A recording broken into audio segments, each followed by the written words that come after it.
안녕하십니까. 전국의 유튜브 구독자 여러분, 아프리카TV 시청자 여러분. 여러분과 한번 진행했던 사건에 대한 뒷이야기를 전달하는 그 사건 그 이유 김원입니다. 오늘 여러분과 총 3가지 사건에 대해서 함께 전달을 해드리고자 하는데요. 보시는 바와 같이 토픽 3가지입니다. 영국에서 실종됐던 리비 스콰이어 관련된 이야기, 그리고 과거에 진행을 했던 김정남 그 VS 백신으로 살해한 암살 사건, 그리고 최종적으로 마지막은 모모 귀신에 대한 이야기인데, 이 모모 귀신 같은 경우에는 제가 따로 컨텐츠를 진행한 적은 없습니다.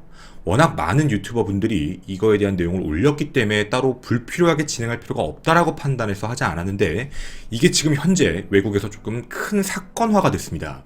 그리고 우리나라에 곧 들어올 것으로 추측 중이라서 여러분에게 이 내용도 자세하게 안내를 해드리도록 하겠습니다. 일단 첫 번째 이야기부터 먼저 출발하도록 하겠습니다. 2019년 2월 1일이었습니다. 21세의 리비 스콰이어가 실종됩니다. 그녀는 웰리 클럽이라는 곳에서 일단 친구들과 함께 술을 마신 뒤 뭔가 유흥을 즐기기 위해 이동을 하는 모습까지가 포착이 일단 첫 번째로 됩니다. 아마 비틀거리는 게 보이실 겁니다. 하지만 이 클럽에서 일명 밴, 거부를 당하게 된 거죠. 너무 많이 취했다라는 게 이유였습니다. 여기서 그대로 집으로 갔다라고 친구들의 진술이 확인이 됐지만 그녀는 집으로 가지 않은 것으로 확인이 됩니다. 집 방향으로 간 건 사실이지만 집 쪽에서 택시에서 내린 뒤 갑자기 다른 곳에서 CCTV에 확인이 됐던 거죠. 즉 리비가 목격된 곳은 우리가 알고 있던 곳이 아니었습니다. 그리고 그녀는 그렇게 가족의 품으로 돌아오지 못하고 실종되어 버렸습니다. 그녀가 마지막으로 확인된 곳은 한 곳이 CCTV였는데요. 어느 의자에 앉아있는 모습까지였습니다. 바로 이 벤치가 그녀의 마지막 모습입니다.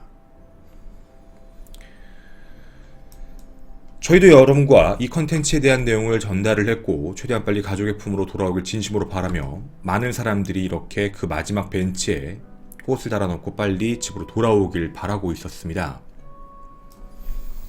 하지만 여러분은 좀 안타까운 소식을 먼저 전해드려야 될 것 같습니다. 3월 20일, 오늘 방송 기점으로 이틀 전입니다. 3월 20일 오후 3시 30분, 그리범비라고 불리는 부둣가 근처에서 한 구의 시신이 떠오르게 됩니다. 시신의 부패 정도가 매우 심각한 상태였으며, 그리고 시신이 이미 훼손이 되고 너무 많은 부패 때문에 각 사지가 조금 떨어져 있는 상태, 그렇게 확인했던 거죠. 성별조차도 확인이 안 됐습니다. 일단 헐시티 주변에서 발견됐기 때문에 혹시나 하는 마음으로 DNA 검사를 확인해본 결과 어제 날짜로 공식적인 확인이 됐습니다. 이곳에서 발견된 시신은 리비 스콰이어였습니다. 즉 가족의 품으로 돌아오고 싶었던, 꼭 돌아오길 바랬던 실종자 그녀는 싸늘한 시신이 되어 가족의 품으로 돌아오게 됐습니다. 일단 현재 지금까지는 시신이 발견됐기 때문에 어떤 문제가 생겼고, 그리고 지금 용의자도 현재 체포가 되어 있는 상태입니다. 아마 그때 당시에 말씀드렸던 걸로 기억을 합니다. 파울 레로이치인데 이 사람에 대한 조사에 조금 더 박차가 가해지는 것으로까지만 확인이 됐습니다. 시신이 발견됐기 때문이죠. 되게 안타까운 소식이었습니다. 여러분에게 발견됐고 찾았다라는 내용을 전달해드렸으면 좋았을 텐데 이렇게 돌아가신 것으로 확인이 됐다는 점도 먼저 첫 번째로 말씀을 드리고, 이 사건이 이후에 이 사람이 정말 범인이 맞았는지 아닌지 이야기가 나오면 공식적으로 한 번 더 여러분에게 안내를 해드리도록 하겠습니다. 그리고 이 사건에 대한 부분은 저희가 영상 끝에 이제 여러분이 바로 보실 수 있게 영상을 연동시켜 놓도록 하겠습니다. 저희가 두 번째로 준비한 이야기입니다. 아마 기억이 많이 나실 겁니다. 이 사진으로도 충분히 설명이 될 듯합니다. 2017년 2월 13일 쿠알라룸푸르 국제공항에서 김정남이 얼굴에 화학무기인 VX 신경작용제를 발라서 살해한 혐의로 두 사람이 체포가 됩니다. 바로 이들이었습니다.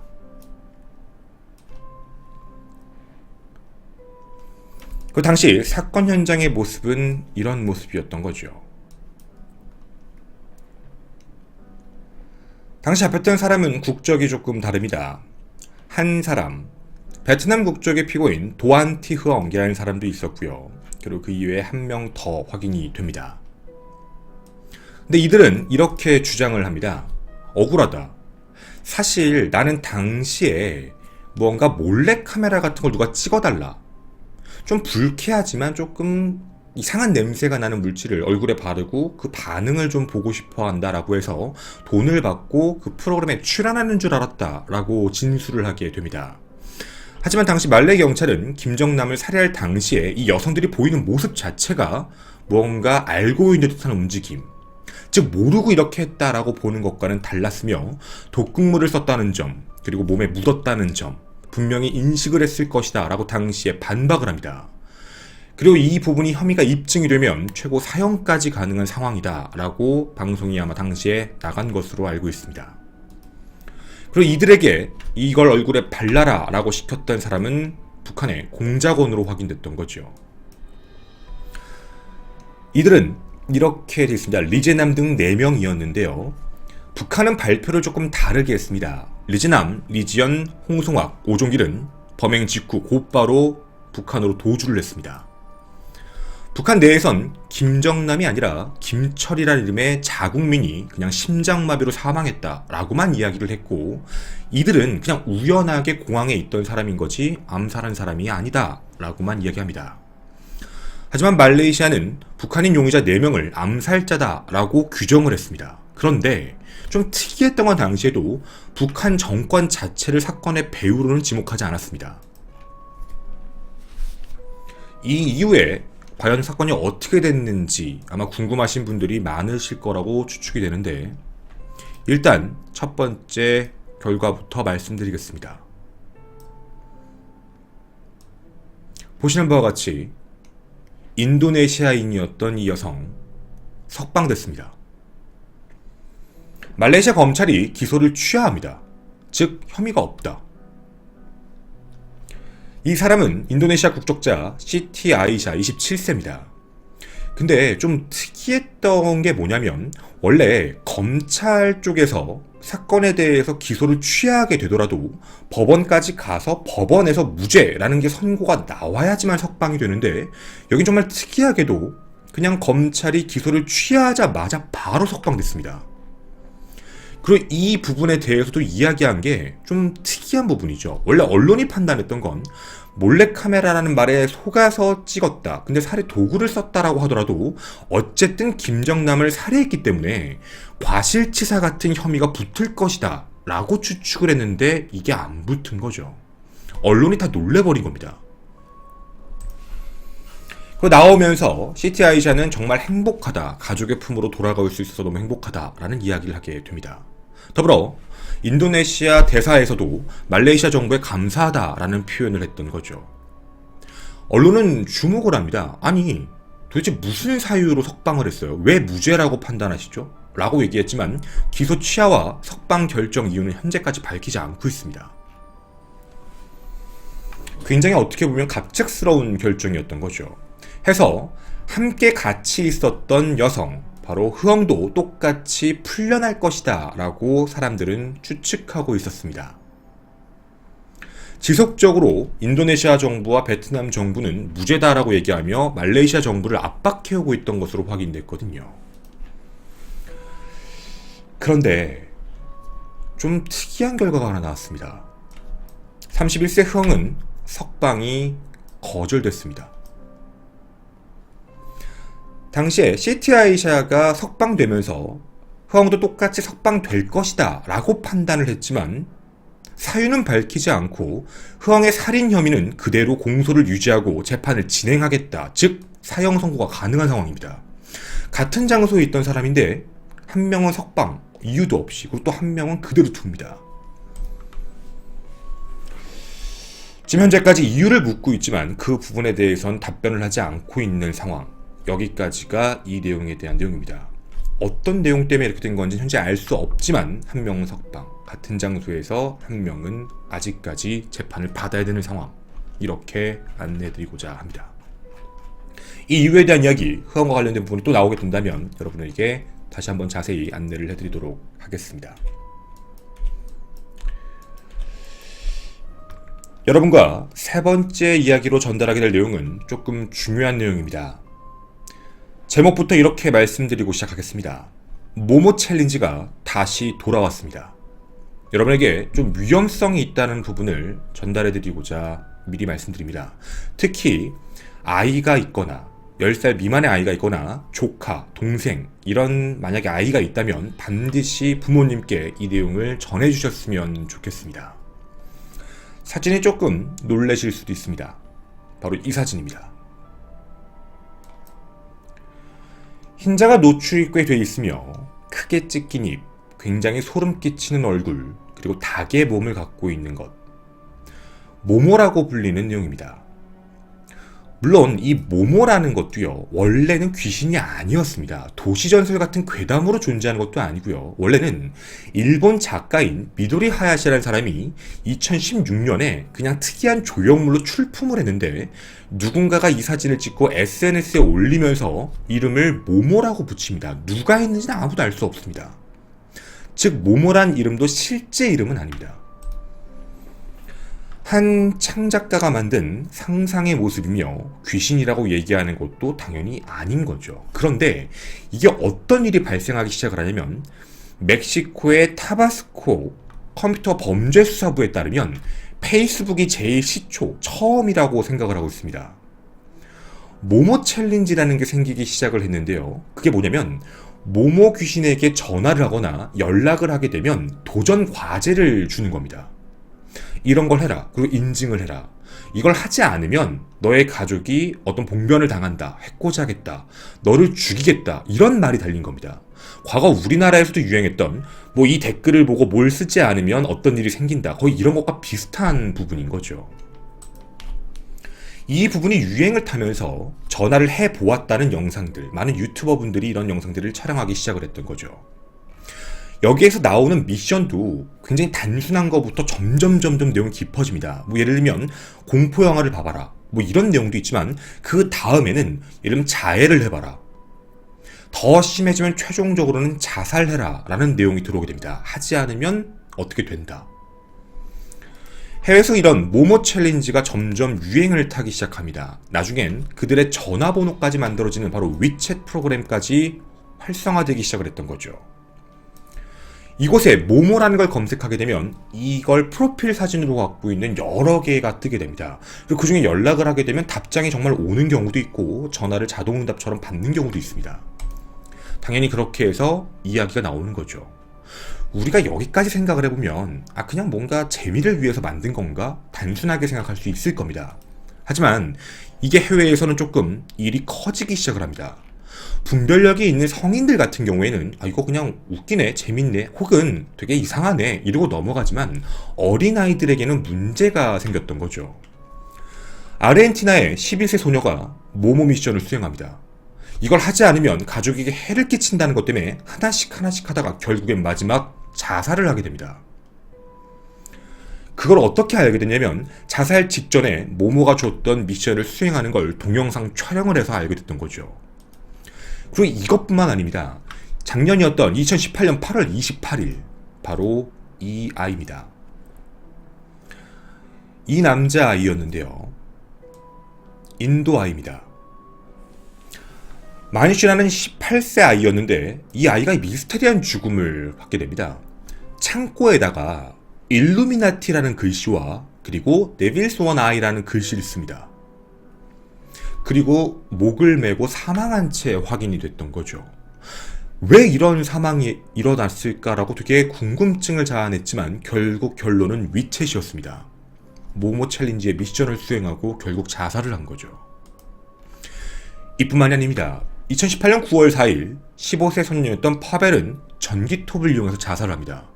당시에 모모의 미션은 너가 하고 있던 게임에서 무조건 승리해라. 하지만 당시에 패배한 뒤 뒷마당에서 전기톱을 이용해 머리 쪽을 절단한 것으로 확인이 됩니다. 물론 이 부분에 대한 내용이 정말 모모였는지 아닌지는 아직까지 좀 말이 많지만 외부에 정확하게 얘기해주고 있지 않은 상황인 거죠. 즉 당국도 막고 있는 내용입니다. 이게 작년에 그 모모 챌린지였습니다. 많은 유튜버 분들과 많은 분들이 모모 귀신에게 연락을 해봤다, 답변이 왔다, 뭐 이런 내용으로 왔던 그 내용. 하지만 어린아이들이 보면서 그걸 실제로 따라해서 문제가 생겼던 거였죠. 근데 이 모모 챌린지가 2019년 다시 시작됐습니다. 외국에서 먼저 출발을 하게 됐는데 이게 실제 사건입니다. 2019년 2월 27일, 불과 얼마 전입니다. 일단 사진 한 장 먼저 보여드리도록 하겠습니다. 영국에 있는 5살 소녀입니다. 이걸 보시면서 뭐 별로 다른 건 없는 것 같은데 이게 뭐지라는 생각이 드실지는 모르겠지만 어머니가 간신히 아이를 발견하게 됩니다. 근데 그 아이가 어떤 상태로 확인된 거냐면 가위로 자신의 머리를 자르고 있었습니다. 근데 이게 너무 깊게 아이가 잘라서 두피까지 찢어진 상태로 확인됐던 거죠. 욕실에는 이미 머리카락이 전부 다 뿌려져 있는 상태였습니다. 너무 놀랐던 어머니가 왜 그러냐 라고 물어봤는데 이걸 하지 않으면 엄마가 죽는다 그래서. 그게 무슨 말이냐 라는 이야기에 아이가 한 가지 이야기합니다. 바로 그게 모모 귀신이었습니다.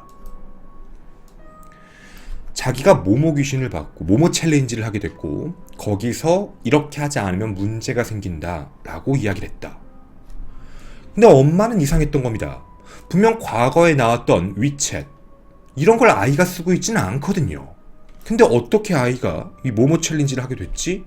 어디서 봤어? 라는 이야기에 이런 이야기를 합니다. 유튜브 비디오에 나온 겁니다. 아이들에게 세뇌를 시키는 방법으로 어떤 해킹 집단인지는 모르겠지만 이상한 방법을 따르게 되는데 바로 유튜브 키즈에서 사용이 됩니다. 어린아이들만 보는 곳입니다. 근데 이곳에 당연히 어린아이들이 보는 거기 때문에 검열 작업이 좀 심하죠. 무언가 이상한 영상이 올라오면 다 삭제가 됩니다. 근데 이걸 교묘하게 섞었던 겁니다. 바로 이런 식입니다. 어떤 내용이냐면 모모 귀신을 중간에 집어넣는 겁니다. 만화가 쭉 나오고 있다가 중간에다가 모모 챌린지를 집어넣어서 아이들이 그걸 보고 세뇌를 당하게 만들었던 거죠. 그리고 이뿐만이 아닙니다. 만화 중간중간에 계속적으로 아이들, 그리고 노래도 계속 나옵니다. 하지 않으면 넌 죽어. 계속해서 세뇌를 시키고 있었던 거죠. 기존에 모모 챌린지가 성인들부터 조금 아이들, 어떻게 보면 10대 아이들이 타겟층이었다라고 얘기한다면 이젠 더 어린 아이들에게 이게 들어가게 된 겁니다. 유튜브 키즈인 거죠. 이걸 규제하는 게 쉽지가 않습니다. 영상 중간에 들어간 문제고 이렇게 보시는 바와 같이 만화와 섞여 있기 때문에 이걸 구별하는 게 쉽지가 않았던 문제인 거죠. 현재 영국을 포함한 외국은 이 부분에 대해서 모든 부모들에게 경고를 하고 있습니다. 유튜브 영상 중간중간에 이런 내용이 나올 수 있다. 이거에 대해서 아이들에게 반드시 먼저 사전에 얘기를 해줘야 된다. 믿지 말아라. 가짜다. 모모귀신이라는 건 존재하지 않는다. 그리고 무언가 이상한 욕을 할 때 NO라고 할 수 있는 그런 용기도 심어줘야 된다. 그리고 자체적으로 주의해야 된다. 라는 내용입니다. 저희가 이 이야기를 여러분에게 전달을 해드리는 이유는 모모 챌린지라는 게 외국에서 활성화되게 되면 점점 우리나라로 한 단계씩 조금 늦지만 들어오게 됩니다. 현재 2월달 기준, 2월 말 기준으로 외국에서 유행을 타고 있기 때문에 조만간 한국에도 들어올 것으로 추측이 돼서 여러분에게 먼저 주의가 필요한 부분이라 이렇게 부득이하게 안내를 해드리는 부분입니다. 주변에 아이들이 있고 유튜브 키즈를 자주 보는 이런 만약에 연령층이 있다면 반드시 이 부분에 대해서 사전 고지를 해주시면 더 좋지 않을까라는 생각이 듭니다. 여러분에게 오늘 전달해드린 내용, 그 사건 그 이후 3가지에 대한 내용이었습니다. 저는 김원이었습니다. 감사합니다. 이제 그 모모 귀신, 모모 챌린지와 관련되어 있는 내용을 누가 했을까 지금 찾지를 못하고 있는데 이 부분에 대해서는 뭔가 해커들이 하는 게 아닌가? 뭐 이런 추측 정도지 실질적으로는 옛날에 있었던 저희 컨텐츠로 옛날에 얘기를 한 게 하나 있었는데 뭐 기억나시는 분도 있을 겁니다. 뭐 블루웨일즈라고 그거랑 되게 비슷한 루트로 가고 있어요. 다시 한번 말씀드리지만 모모 귀신은 존재하지도 않고 아이들이 그걸 보고서 그거에 대해서 뭔가 이거 진짜 해야 되나? 이런 생각이 들면 안 되는 문제이기 때문에 사전 미리 여러분에게 이 내용도 전달해 드린 거고, 한국도 이 부분은 좀 조심해야 될 생각이라고 듭니다. 그리고 이 부분은 분명 외부에서 누군가 의도적으로 장난을 치고 있는 문제예요. 아이들이 보는 내용 중간에 삽입을 시키는 문제라서. 그래서 이건 진짜로 사전에 각자가 다들 뭐 조심을 해야 되지 않을까라고 해서 여러분에게 이 내용도 먼저 전달을 해드린 내용입니다. 외국에서는 지금 기준이 있다라는 게, 일단은 아이들한테 모모에 대한 게 귀신이 아니다, 거짓말쟁이다, 그리고 얘가 뭘 얘기하면 NO라고 얘기하고 믿지 말아라, 이런 것도 알려주고 있고, 그리고 이제 이 내용에 대한 아이가 행동이 갑자기 이상해지는 거. 그러니까 아까 여러분한테 말씀드린 5살 그 머리 자른 아이도 어머니가 좀 이상했다고 하더라고요. 그 전부터 행동이 좀 이상해가지고. 근데 나중에 알아버린 거예요, 그거를. 그러니까 이 부분은 좀 예방 차원에서 여러분이 알아주셨으면 좋겠어서 말씀을 드린 겁니다. 네.